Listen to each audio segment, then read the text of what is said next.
a todos. Pues yo en mi vida, la verdad que no he tenido un camino de rosas. Lo he pasado bastante mal, porque me he criado sin padres. No he tenido un padre y una madre que me dijera lo que tengo que hacer o qué camino tengo que seguir. Y he corrido por centros de menores, he estado 12 años en la cárcel y hasta que, bueno, mi vida pues era un camino también de drogas, de delincuencia, de cárcel. Hasta que un día me cogí al Señor y dije: Señor, yo no quiero más esta vida, quiero cambiar mi vida. Tengo una hija pequeña, que entonces tenía 1 año y medio, y dije, y quiero cambiar de vida, y me agarré a la Biblia, me agarré a orar, le dije: Señor, perdóname por todos mis pecados, todos los pecados que he cometido en mi vida, me arrepiento de corazón y te pido que un día, el día de mañana, pueda llevar a mi hija a una iglesia, y lo he conseguido, o sea que el Señor sigue haciendo milagros. Amén. Y quiero decir pues que agradezco mucho estar aquí con todos vosotros, que me hayáis acogido bien. Os quiero dar las gracias y también quería decir pues un versículo de aquí, de Josué, que dice: nadie te podrá hacer frente en todos los días de tu vida. Como estuve con Moisés, estaré contigo. No te dejaré ni te desampararé. Esfuérzate y sé valiente. Amén. Sí, Padre amado, gracias por este tiempo, Señor, que hoy podemos compartir delante de ti para darte culto, para darte alabanza y gloria y honra. Señor, gracias por las vidas de Carla y Eugenia. Señor, gracias por su testimonio y gracias por su amor a ti y a tu obra. Te pedimos que nos guardes y bendigas en este largo viaje que emprenden, en el que tienen que hacer tantos kilómetros, primero para ir a Estados Unidos y después para ir de una punta a otra de Estados Unidos a visitar a sus 3 hijos. Señor, bendícelos. Que sea un tiempo entrañable de felicidad. Señor, te pedimos también que su hija Damaris y su nuera Damaris, embarazadas, Señor, que todo transcurra bien, que puedan ver tu mano a lo largo de este embarazo y sobre todo en el momento que den a luz, que tú estés con ellas, las guardes y las bendigas y que todo salga bien. Señor, también te queremos pedir por Ramón, que tú le sanes, que tú guíes a los médicos y les des sabiduría para que en todo momento hagan lo mejor para él. Pero por encima de lo que puedan hacer ellos, Señor, te pedimos, te rogamos, pedimos sanidad para él, pedimos que tú le des paz a él y a Pepita y a sus hijos, Señor. Que ellos puedan estar confiados en ti y ver tu mano en lo que van a hacer en el cateterismo y esperemos una exitosa angioplastia que puedan hacerle el próximo miércoles. Aquí les encomendamos, Señor. Así como también te pedimos por Óscar, Señor, gracias por el testimonio que nos ha dado de cómo tu gracia ha transformado su vida. Guárdale, Señor, de todo mal. Bendícele, provee para él este trabajo que necesita. Lo encomendamos a ti, Señor, así como te pedimos también por su hija Arancha, que tú desde la niñez la guardes de todo mal y la guíes en tus caminos. Sí, Padre amado, te lo pedimos todo por los méritos de Jesús, nuestro Señor y Salvador. Amén. Amén. Amén. El Señor lo bendiga. Timoteo, capítulo 2. Segunda de Timoteo, capítulo 2, y leeremos del 1 al 13. Capítulo 2, del 1 al 13. Segunda de Timoteo. Tú pues, hijo mío, esfuérzate en la gracia que es en Cristo Jesús. Lo que has oído de mí ante muchos testigos, esto encarga a hombres fieles, que sean idóneos para enseñar también a otros. Tú, pues, sufre penalidades como buen soldado de Jesucristo. Ninguno que milita se enreda en los negocios de la vida, a fin de agradar a aquel del que lo tomó por soldado. Y también el que lucha como atleta no es coronado si no lucha legítimamente. El labrador, para participar de los frutos, debe trabajar primero. Considera lo que digo y el Señor te dé entendimiento en todo. Acuérdate de Jesucristo, del linaje de David, resucitado de los muertos conforme a mi Evangelio, en el cual sufro penalidades, hasta prisiones a modo de malhechor, mas la palabra de Dios no está presa. Por tanto, todo lo soporto por amor de los escogidos, para que ellos también obtengan la salvación que es en Cristo Jesús con gloria eterna. Palabra fiel es esta: si somos muertos con Él, también viviremos con Él. Si sufrimos, también reinaremos con Él. Si le negaremos, Él también nos negará. Si fuéramos infieles, Él permanecerá fiel. Él no puede negarse a sí. Gracias porque podemos estar esta tarde alabándote y bendiciéndote. Queremos pedirte la bendición especial, la unción de tu Espíritu Santo sobre nuestro pastor, para que nos dé la palabra, para lo que tú tienes para nosotros, Señor, para edificarnos, para poder consolarnos y poder ir alimentados de aquí, Señor. Bendícelo a él y a su familia. También, Señor, nos acordamos de Marini, Señor, que realmente pues, está enfermo, está pasando mal. Queremos pedirte para que tú le ayudes, le des fuerza para llevar esa enfermedad que está teniendo y que poco a poco se vaya recuperando, Señor. Está en tus manos. También por Elizabeth, que tiene problemas en los ojos, para que también la ayudes y le des fuerzas para que no desmaye y para que siga adelante. Gracias, Señor, por todo ello. En el nombre de Jesús. Amén. Amén.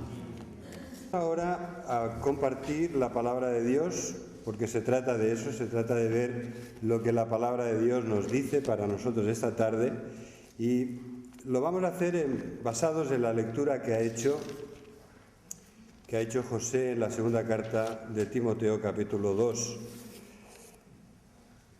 Esfuérzate en la gracia que es en Cristo Jesús. Este sería el versículo lema y vamos a centrarnos sobre todo en la primera parte del texto que hemos leído, que es un pasaje precioso, riquísimo en enseñanzas. Yo me hago una pregunta, cuando escucho la palabra de Dios, cuando escucho este pasaje, me hago la pregunta: ¿cómo puedo experimentar más gracia en mi vida? Y me gustaría que tú también te pudieras hacer hoy esta pregunta: ¿cómo puedo recibir más gracia, experimentar más la gracia de Dios en mi vida? Porque la experiencia de la gracia requiere también de tu parte, requiere de tu colaboración, requiere de que tengas una actitud receptiva. La gracia no es algo que tú produzcas, pero sí que la recibes. La recibes o la rechazas. Es en este sentido de que tenemos que tener la actitud correcta. ¿Tengo que esforzarme en la vida cristiana? Sin duda que sí, todo en la vida requiere un cierto esfuerzo. A veces hay cosas, las cosas importantes, las cosas buenas requieren mucho esfuerzo, no solo un poco. Y también es así en la vida cristiana. No podemos caer en un error de inmovilismo, decir Dios lo hará todo y yo me instalo cómodamente para que Él lo haga todo. Él pide que recibamos su gracia y que colaboremos con Él, que nos esforcemos para ser lo que Dios puedes hacer que seamos. Con esta frase de Pablo, esfuérzate en la gracia, resume muy bien los esfuerzos y la dirección que debe seguir nuestra vida, nuestros pasos en la vida, los esfuerzos que debemos hacer, buscar fortaleza espiritual. Fijaros bien, yo creo que esta frase habla más de buscar fortaleza espiritual que de pretender tenerla.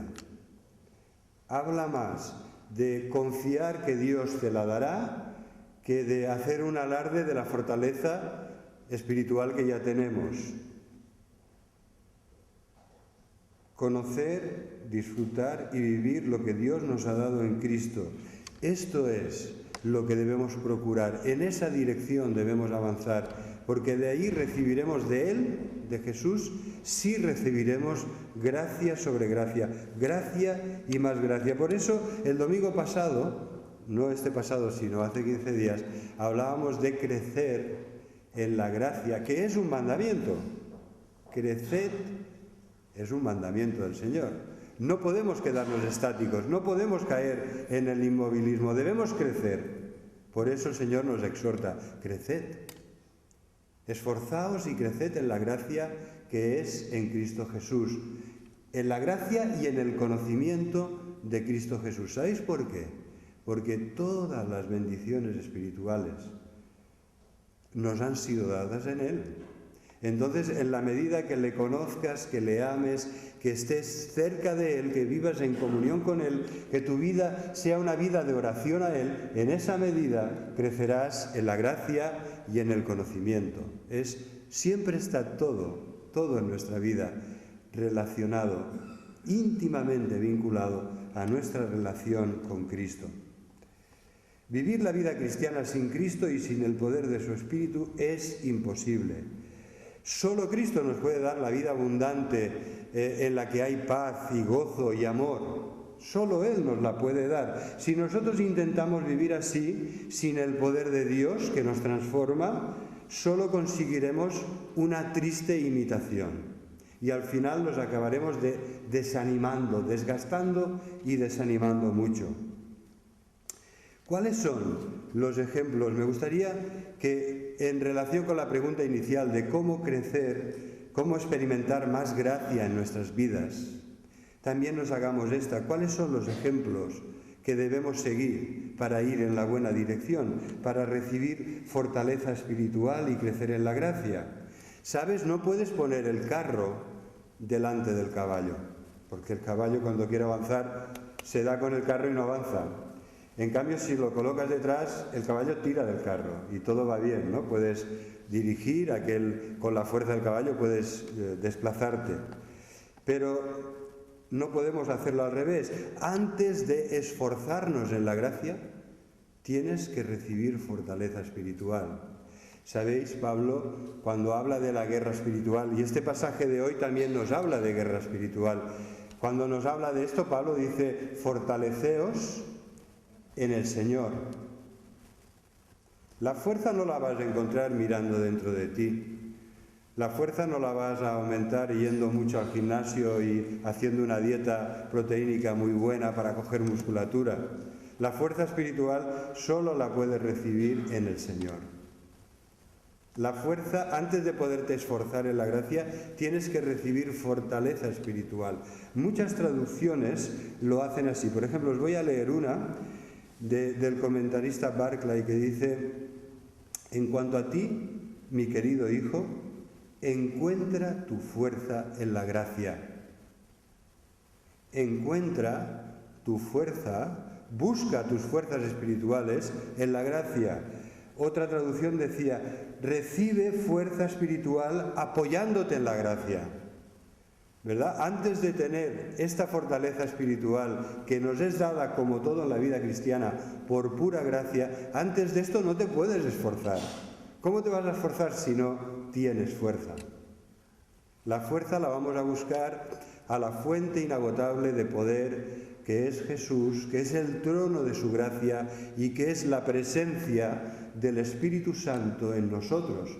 Ahí está el poder espiritual. Y a partir de ese momento sí te puedes esforzar. A partir de ese momento sí puedes servir al Señor con poder espiritual que se manifiesta en tu vida.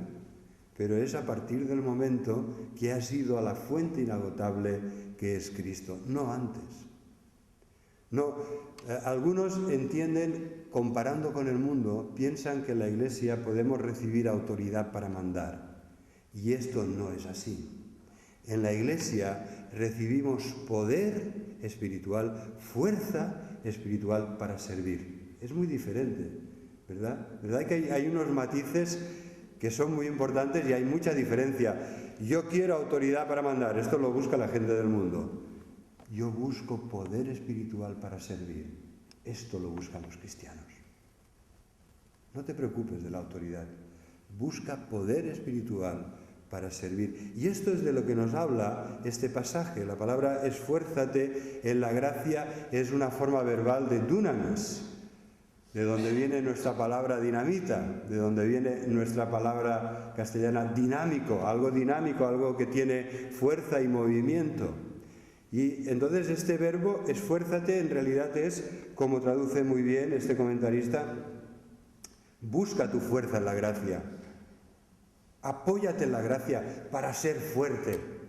Porque si no, resulta que cuando somos y nos creemos fuertes, nos debilitamos y caemos y fracasamos, pero cuando reconocemos nuestra debilidad y acudimos al trono de la gracia de Dios, entonces sí que somos fuertes. Entonces sí que podemos recibir el poder necesario para servir a Dios, donde Él nos haya puesto.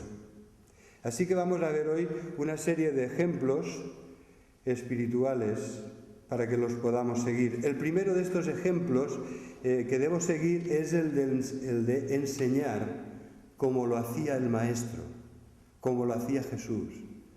¿Sabéis? Jesús no es como uno de esos doctores que dan conferencias doctas. Claro, son doctores, pues las conferencias que dan son muy doctas, ¿no? Y a veces nadie los entiende, ¿no? Porque son tan especializados en lo que están explicando, utilizan un lenguaje tan técnico. Es como cuando vas al médico y te lee el informe de la ecografía o de la resonancia magnética. Yo creo que lo hacen expresamente para que no te enteres de lo que tienes, ¿verdad? Entonces Jesús era todo lo contrario. Él hablaba de una forma que todos le podamos entender. Hablaba claro. Y no ha habido otro maestro como él, no ha habido sabio más grande en el mundo, ni persona más docta que él. Pero, ¿verdad que el propósito de la comunicación es que nos entiendan? Entonces, ¿a quién quieres impresionar? ¿No? Cuando alguien habla y empieza a abusar de tecnicismos y especialidades, ¿no? Cosas muy especializadas, ¿a quién queremos impresionar? Si lo que queremos realmente como cristianos es que al predicar el Evangelio nos entiendan, que al predicar la palabra nos llegue al corazón, que la entendamos. La palabra es clara para que podamos seguirla, no nos quiere complicar la vida. Bueno, sí, ya sé que hay un apocalipsis, todos hemos encontrado ahí algunas cosas que no entendemos. Pero, ¿sabéis cuál es el significado de la palabra apocalipsis? Revelación. El apocalipsis no está dado para esconder nada, está dado para revelar lo que Dios quiere que sepamos en cuanto a la victoria de Jesús en los últimos tiempos. El primer ejemplo que debo seguir es el de enseñar como lo hacía Jesús. Hacer discípulos lo que has oído delante de mí, ante muchos testigos, esto encarga a hombres fieles que sean idóneos para enseñar también a otros. Personas fieles que van a enseñar a otras personas que sean capaces a su vez de enseñar a otras. 2000 años, hermanos, la antorcha de esta carrera de relevos lleva corriendo por este mundo 2000 años. Y aquí estamos. En esta tarde estamos aquí porque Jesús escogió a hombres fieles que enseñaron a otros, que escogieron a hombres fieles a personas. No quiero hablar en masculino. A personas fieles que enseñaron a otras y a otras y a otras hasta que ha llegado a nosotros. ¿Vamos a romper nosotros la cadena? ¿Vamos a dejar de llevar nosotros la antorcha? ¿Vamos a dejar de entregar nosotros el testigo a los que tienen que seguir corriendo después de nosotros? ¿Verdad que no? Esta es nuestra misión como iglesia. Esta es nuestra razón de ser. Y a esto queremos, en un sentido, consagrarnos. ¿Sabéis? Yo estoy en la iglesia por esto. Cuando tenía 23 años, después de un tiempo muy difícil, los años más negros de mi vida, había estado lleno de confusión, dudas, buscando equivocadamente por caminos falsos como es las fiestas, la diversión, la droga, el alpinismo, los deportes de riesgo. Lo había intentado todo lo que me venía a la mano y no era feliz y me sentía vacío y sabía que me faltaba lo más importante. Y entonces una vez en Bélgica, en una conferencia, empecé a ir a la iglesia y me invitaron y fui a Bélgica y creo que era en la ciudad de Leuven, Lovaina, que nos tenían allí concentrados y había unas conferencias muy interesantes. Y cuando hablaba George Weber y cuando hablaban otros compañeros de este gran hermano en la fe que ha dedicado su vida al discipulado y a la evangelización, entonces dijeron algo así como: fíjate cómo está el mundo en el que vives. Mira cuán grande es la necesidad de Dios. Alza tus ojos a los campos y ve que ya están blancos para la siega. Pero ¿quién irá?, pregunta el Señor.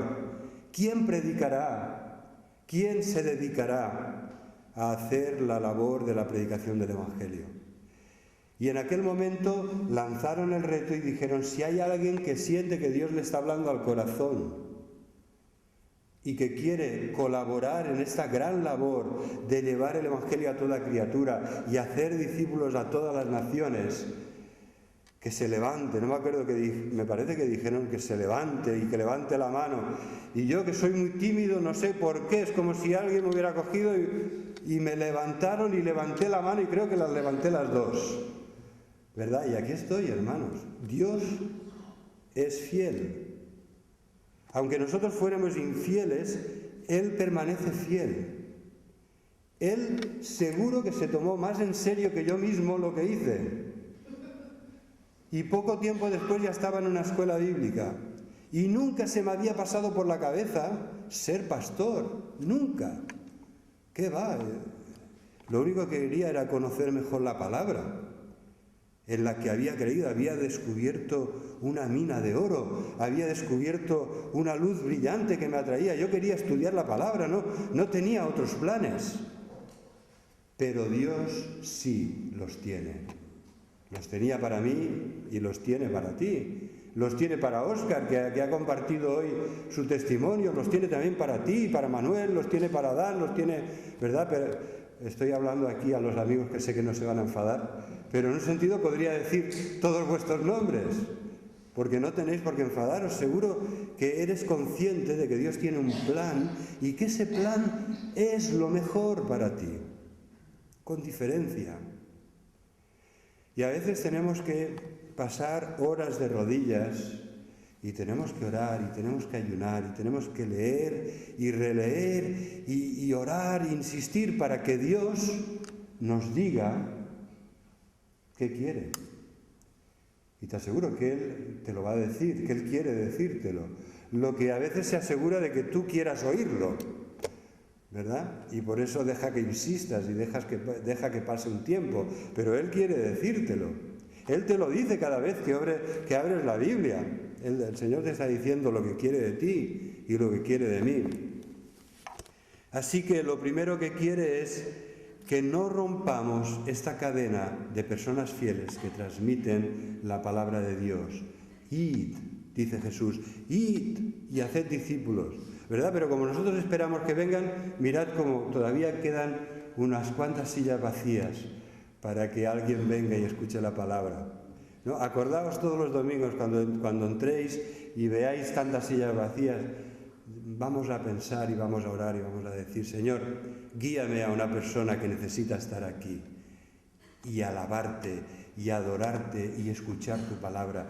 Guíame a esa persona para que yo la pueda invitar, para que yo pueda ser una de estas personas que van con la antorcha y se la entregan a otros y encienden con su fuego, con el fuego del Espíritu, la antorcha de otros, y así continúa y se expande el reino de Dios en este mundo de tinieblas. Id y haced discípulos y bautizadlos y enseñadles todas las cosas para que las guarden, ¿verdad? No es para que seamos más inteligentes y sepamos más, es que aprended todo para guardarlo todo, para seguir fielmente al Señor, para obedecer. Este es el plan del Señor Jesús. Id, haced discípulos, enseñadles todas las cosas para que las guarden. Pero os garantizo una cosa, decía Jesús: yo estaré con vosotros todos los días, hasta el fin del mundo. Y toda autoridad me ha sido dada en los cielos y en la tierra. Id y haced discípulos. Estoy con vosotros. Nunca podrás estar más seguro de que el Señor está contigo y a tu lado y dentro de ti por su Espíritu, que cuando tu vida sea consagrada, dedicada a hacer discípulos. Trabajes de lo que trabajes, no estoy pensando ahora, vamos a dejar todos de trabajar y vamos a dedicarnos por completo olvidando todo lo demás. Pero, ¿sabéis? Los cristianos lo somos las 24 horas del día, los 7 días de la semana. Y en el trabajo, en el instituto, en la universidad, en el vecindario, con los amigos, con la familia, debemos ser siempre lo que somos. Y debemos vivir como tales. Y debemos hablar como cristianos que somos, glorificando a Dios y predicando el Evangelio. Así que lo primero es ser partícipes en esta magna tarea de predicar la palabra, predicar el Evangelio, hacer discípulos, enseñar todas las cosas, transmitirlo a otros. Pero, ¿verdad? A mí me viene una pregunta. ¿No será que a veces queremos enseñar lo que todavía no hemos aprendido nosotros? Yo me he encontrado con un caso así muy recientemente. A ver, primero hay que ser discípulo uno mismo, hay que aprender y después puedes decir, Señor, heme aquí, vamos a darnos y vamos a dar todo lo que podamos a los demás, pero debemos empezar siendo nosotros discípulos y aprendiendo del Señor para poder así enseñar de verdad a otros. Y esto nos lleva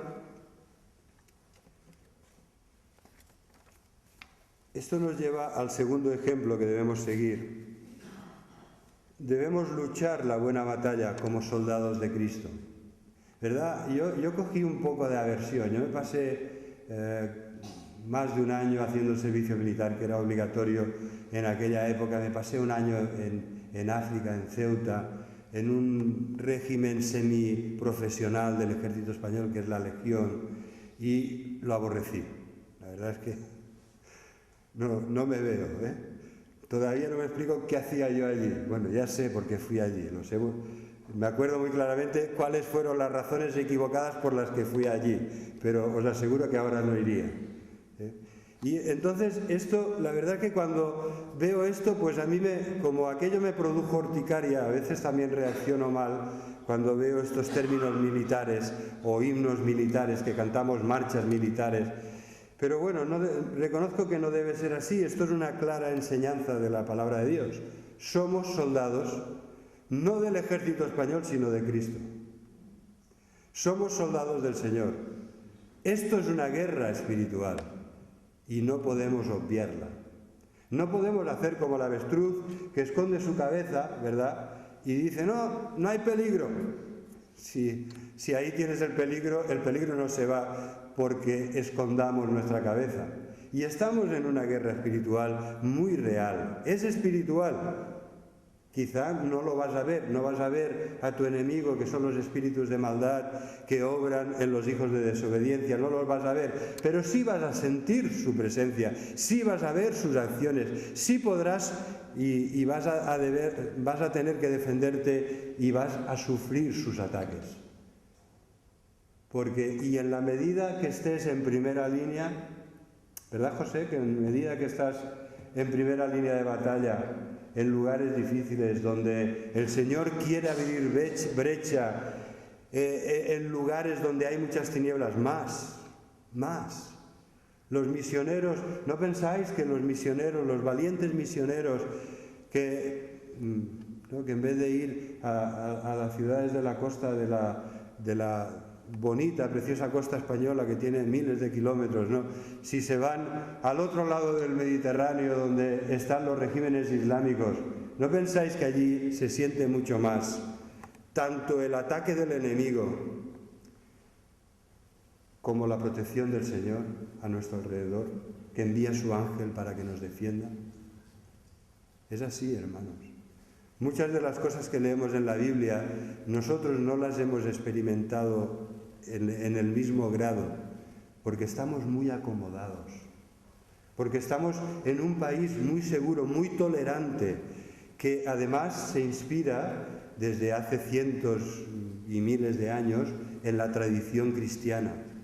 Pero cuando sales de la seguridad o de la falsa seguridad de nuestros países protegidos, tolerantes, cristianizados, ¿no? Aunque ahora se estén descristianizando, cuando sales de ahí la situación es mucho más real.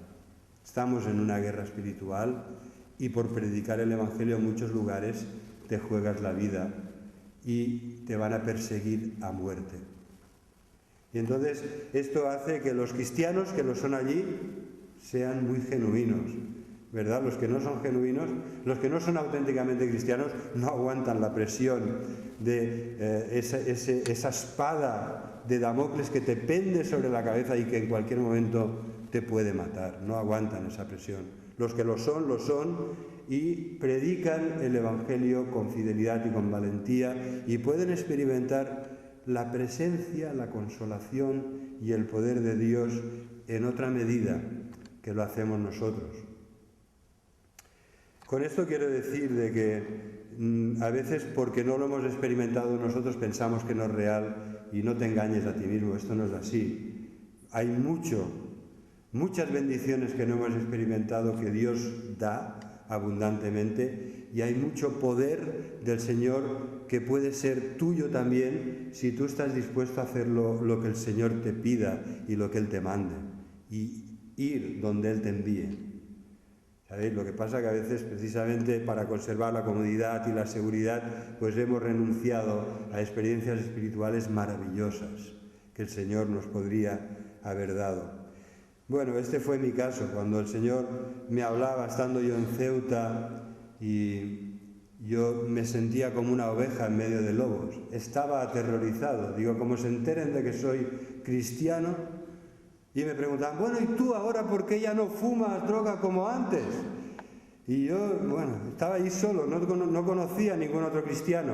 ¿Sabéis lo que estaba obrando en mi vida en aquel momento? La palabra de Dios, que no me atrevía a leer, pero que tenía en mi mente. Y las oraciones de toda mi familia, porque yo fui el último que se convirtió.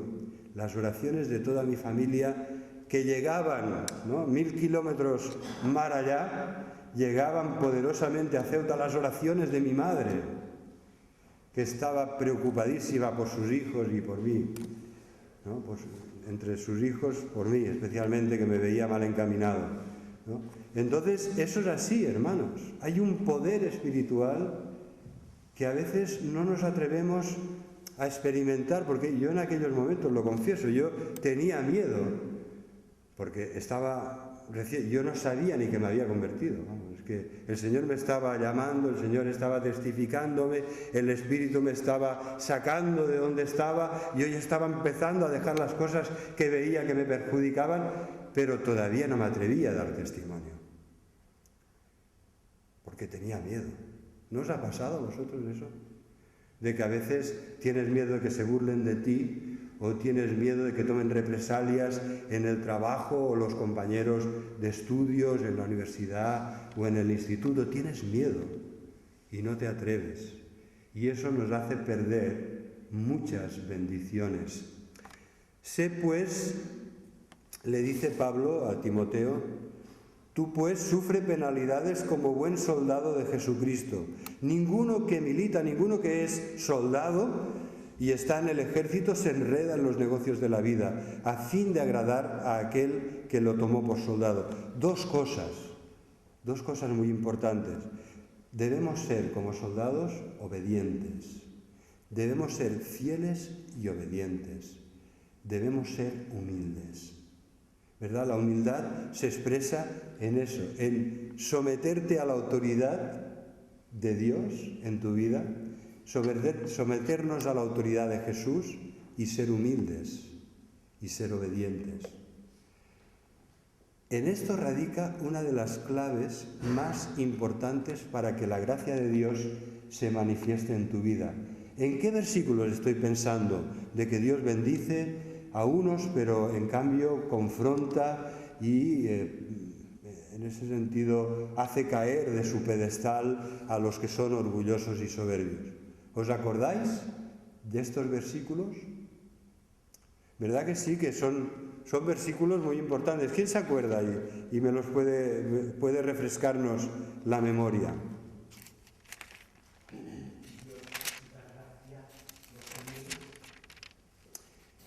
Dios da gracia a los humildes. Y justamente es en un contexto, en una situación de guerra espiritual que se nos dan estos versículos. Estos versículos aparecen en Santiago 4 y en Primera de Pedro 5, pero hoy vamos a leer el de Santiago 4. Nos habla del Espíritu, el Espíritu que Dios ha hecho morar en nosotros, nos anhela celosamente. Él no quiere compartirnos con el diablo, Él no quiere que nuestra vida esté llena y manchada de pecado. El Espíritu nos anhela celosamente. Y entonces el versículo 6, en Santiago 4:6, que es un capítulo guerrero como hay pocos en la Biblia. ¿De dónde vienen las guerras y los pleitos? ¿No son de vuestras pasiones las cuales combaten en vuestros miembros? ¿Verdad? 3 términos militares en este versículo. Guerras, pleitos que combaten en nuestros miembros. Y después en el versículo 6 dice que Dios nos da mayor gracia. Por esto dice, Dios confronta, planta cara y resiste a los soberbios y los hace caer de su pedestal, del pedestal en el que ellos se han puesto por encima de los demás. Dios los hace caer, pero da gracia a los humildes. Acercaos a Dios, someteos pues a Dios, resistid al diablo y huirá de vosotros.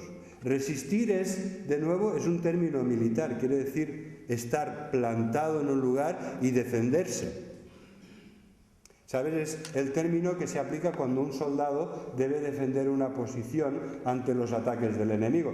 Debe plantarse allí y debe hacerse fuerte para defenderse, para plantar cara al enemigo. Y esto es lo que dice que debemos hacer nosotros. Debemos plantar cara al diablo para que huya de nosotros. Lo debemos hacer con la espada del Espíritu y con el arma de la oración en el Espíritu, orando en todo tiempo y lugar, con toda oración y súplica en el Espíritu. Cuando lo hacemos así, el diablo no tiene nada que hacer. Se encuentra con la espada de la llama poderosa de la palabra de Dios, que le descubre y que amenaza con quemar todas sus estratagemas. Y se encuentra después con el escudo de la fe, con el que paramos todos los dardos de fuego del maligno, y se encuentra con una iglesia que unida ora en el Espíritu y hace una gran muralla impenetrable. Pero todo esto, que es muy real, todo esto es para los humildes, no para los soberbios.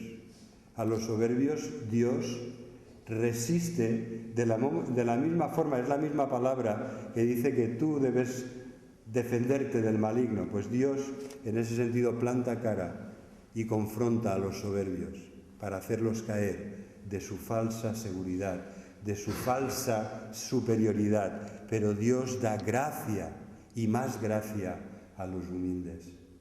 Jesús nos dice: aprended de mí. Aprended de mí, que soy manso y humilde de corazón, para que halléis descanso en Dios, para que podáis recibir la paz y el gozo del Señor. Aprended de mí. Llevad mi yugo, tomad mi carga.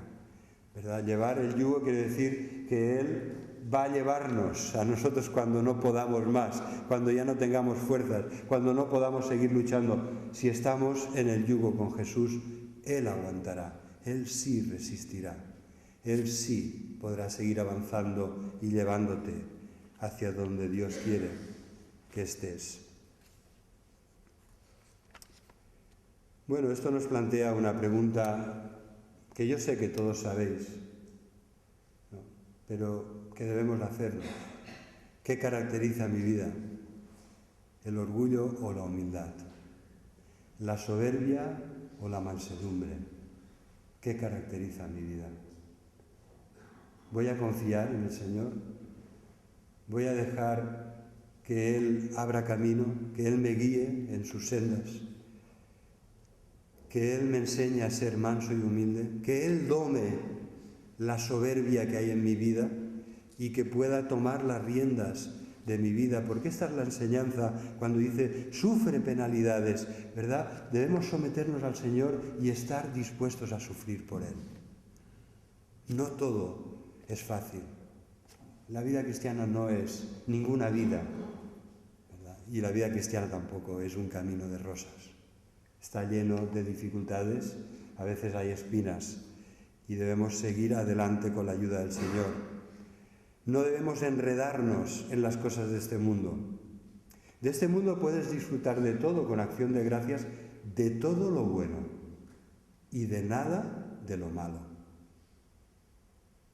Debemos seguir adelante sin enredarnos, sin que el pecado y los lastres innecesarios nos sobrecarguen, nos hundan o se enreden en nuestros pies y nos hagan tropezar y caer. Ninguno que milita, ninguno que lucha con Jesús se enreda en los negocios de este mundo, a fin de agradar a aquel que lo tomó por soldado. La meta debe ser agradar a Jesús, que te ha escogido con amor eterno y quiere que seas uno de los suyos, luchando a su lado. El soldado, según este pasaje, debe, en primer lugar, como decía Séneca, el ilustre sabio que era el pedagogo de Nerón, este sabio cordobés decía: vivir es ser un soldado. Y tuvo que luchar hasta el final, ¿verdad? No le fue fácil tampoco su final. La vida, decía Epícteto, es una especie de campaña militar que tiene de todo tipo de luchas. Pablo se dirigía a sus compañeros como a sus amigos y hermanos que le ayudaban. ¿Cómo se dirigía a ellos? Les decía compañeros de milicia. Él tenía muy claro que estaba en una lucha espiritual.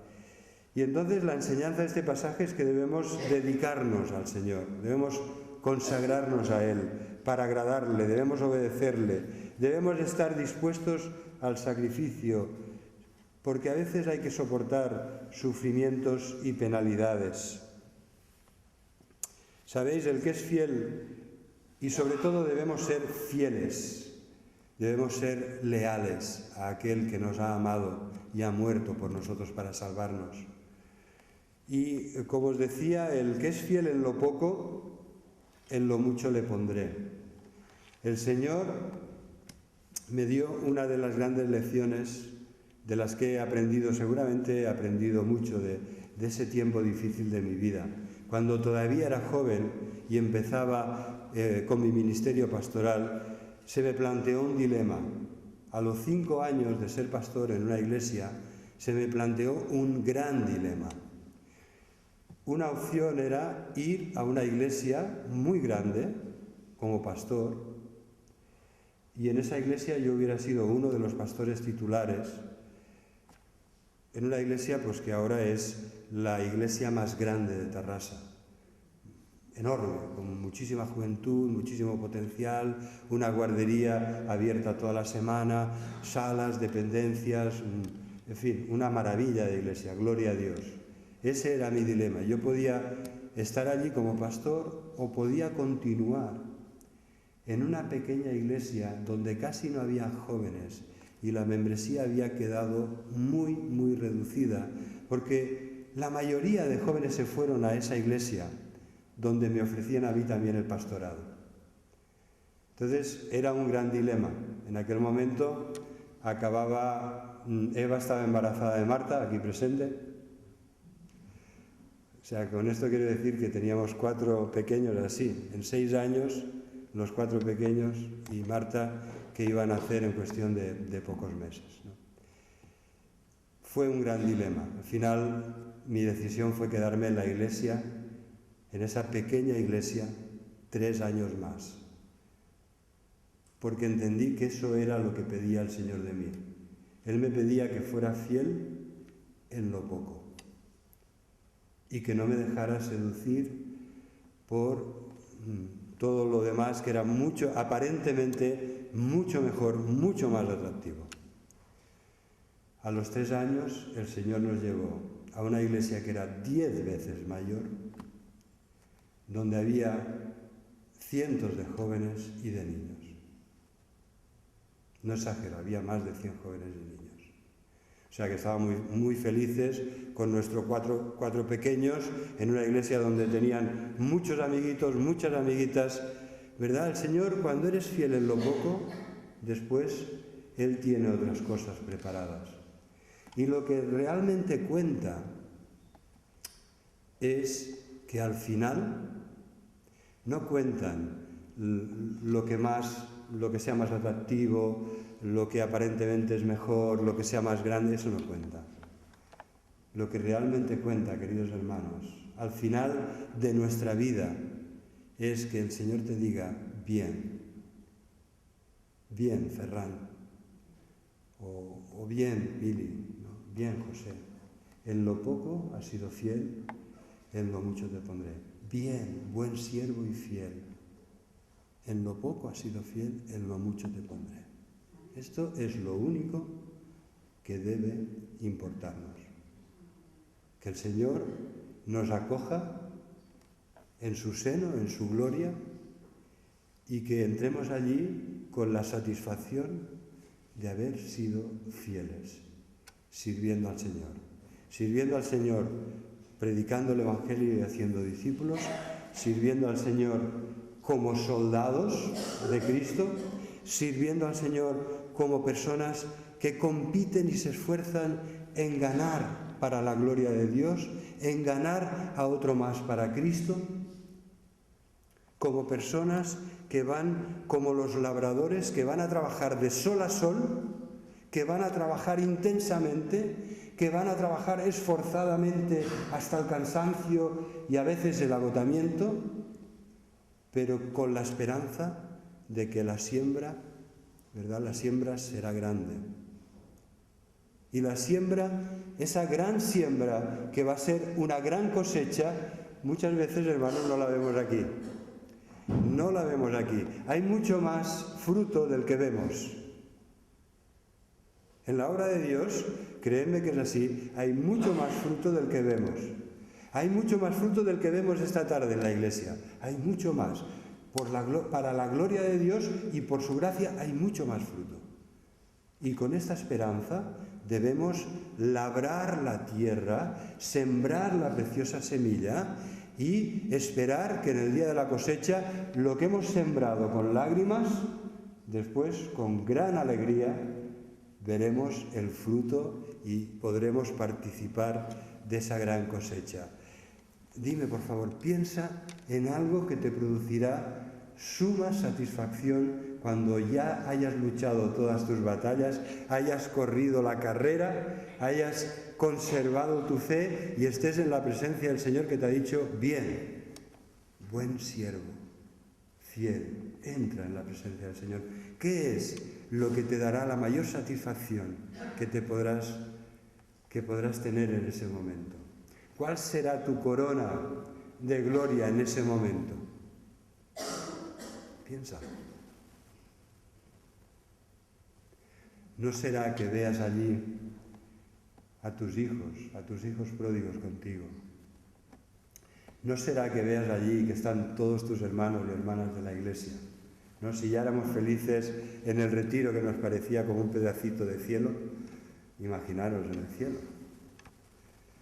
No será, por supuesto, el cielo, ¿sabéis por qué cielo? Porque está el Señor, o sea, ese es el gran cielo del cielo, que está Jesús allí, que está nuestro Dios, que estaremos siempre con Él para alabarle y para conocerle mejor y maravillarnos en Él. Pero ¿no será acaso el más grande gozo y corona cuando en la presencia del Señor veamos allí, junto a nosotros, a hombres y mujeres, a jóvenes y ancianos, con cuerpos glorificados, a los cuales nosotros hablamos de Jesús? Y el Señor quiso, en su maravillosa gracia, utilizarnos a nosotros para que ellos recibieran el mensaje del Evangelio y recibieran al Señor de la gloria en su corazón y estarán allí con nosotros por toda la eternidad. ¿No será ese acaso tu mayor alegría, tu mayor satisfacción y gozo por toda la eternidad? Pues claro que sí. Por supuesto que el mayor gozo es estar con el Señor, pero después ver el fruto de una vida fiel y de un fiel trabajo de siembra para la gloria de Dios, como decía Pablo, vosotros sois mi corona y mi gozo delante del Señor. Que Él os bendiga, que podamos seguir este ejemplo precioso de Jesús, del linaje de David, que sufrió atrozmente para salvarnos, que llevó la maldición de nuestros pecados, que cargó el castigo que nosotros merecíamos para que fuéramos reconciliados con Dios. Acuérdate, dice el versículo 8, acuérdate de Jesucristo, resucitado de los muertos, conforme a mi evangelio. Pablo estaba tan identificado con el evangelio que podía decir mi evangelio. Y hermanos, es mi evangelio también, y el tuyo, a Él predicamos, no predicamos otra cosa, a Jesucristo muerto por nuestros pecados, resucitado entre los muertos para la gloria de Dios, que ha derramado su Espíritu y nos envía sobre toda la faz de la tierra para que prediquemos que en Él hay vida, hay esperanza, hay resurrección, porque Él es el camino, la verdad y la vida. Amén.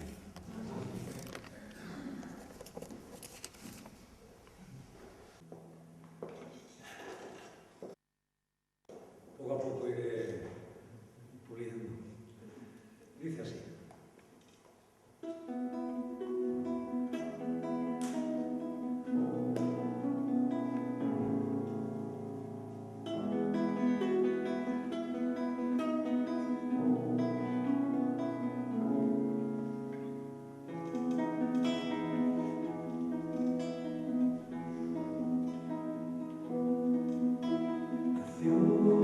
Sin pecado, el Hijo de Dios, el Espíritu Santo siempre le acompañó y se fue como estaba escrito.